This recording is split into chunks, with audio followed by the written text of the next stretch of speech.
Good morning, it's James. I do hope and pray this message finds you and your loved ones peaceful, thriving, and well. This morning is going to be a lot of fun and maybe a little more vulnerable than traditionally. And we're going to go all in on a practice that I think all of us enjoy doing when we're willing to do it. There was once a parable that said something like, they will think you're a fool whether you dance or not. So please dance, dance, and dance.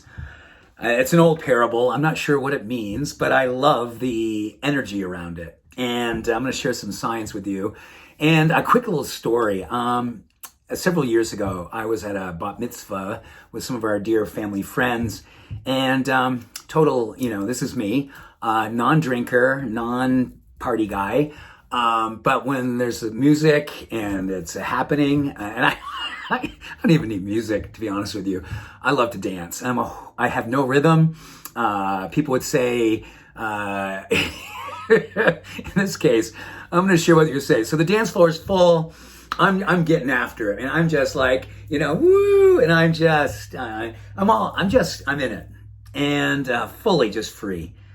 And then towards the end of the night, someone just walked up to me and said, "What does it feel like to not care what you look like when you dance? What does it feel like to not care what you look like when you dance?" And in context, it was even worse than it sounds. The level of judgment, the level of like, I can't believe you're out there dancing like that. I mean, don't you care what people think? I think I said, it's so much. I said, I actually don't care. I'm having the time of my life, and I'm not sure what you are suggesting, but I just would love for you to know, just so you know, I'm having the time of my life, and I will always, when the music is on, I love to just move my body and dance.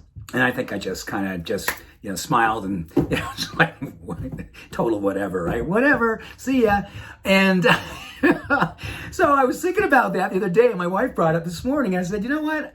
I'm going to share some really cool research. I share that story with you, not because, like a woe is me and judgment, but more like, I think that right now, whether the metaphor is dancing, the metaphor is being out there, being seen, not being afraid to be vulnerable, not being afraid to be authentic, and people are going to take shots, right? That's just how I think a lot of this world is these days. And when people take shots, we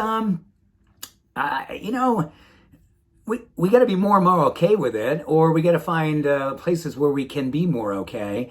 But I think dimming our light to make the world more comfortable is the last thing we should all be doing right now. So when it comes to dancing, I hope you love to dance. I hope you go all in, and people say similar things like, wow, you just go all in. That's amazing. You inspired me to go all in. Here's what we know. There's 8 things that have been proven by dancing as little as 3 to 5 minutes a day. Actually helps our memory, prefrontal cortex, executive function, areas in the hippocampus. So many areas in our brain light up when we're dancing. Loving the music, loving the movement, going all in. It lowers stress hormones. It actually increases serotonin to help with mood challenges like symptoms of depression and sadness. Dancing and moving your body, all motion creates positive emotion. Interesting enough, a study on heart health where dancing as an exercise actually really focuses on a couple inflammatory hormones that are associated with heart disease. So that gets lowered. Of course, it actually helps us metabolically. But interesting enough, this is more effective. If you were to go for like a 3-minute walk or a 5-minute walk, dancing is much more effective. And in fact, if you even double that time, dancing is more effective. I think it's something about the joy and the release and just the freedom of it all. Studies show it actually augments energy production and energy capability in the mitochondria, which is little energy producers in our cells. Also helps with joint health. Interesting enough, it's one of the most powerful ways to increase a whole slew, a smorgasbord of endorphins. So the things that make us happy and high and optimistic and fulfilled and, all the things that we feel when we're dancing and we don't care what we look like and we don't care what people say about us because it's between us and God, us and our body, us and the universe, us and just doing our thing. So there you go. Little different message today, but I think dancing is kind of like a superpower, and we should really consider what it is that we would be doing if someone would look at us and go, I want what he is having. I want what she is having. I would love to be able to move like that and dance like no one cares, particularly ourselves having the time of our life. Much love, every blessing. Have a beautiful day. Bye for now.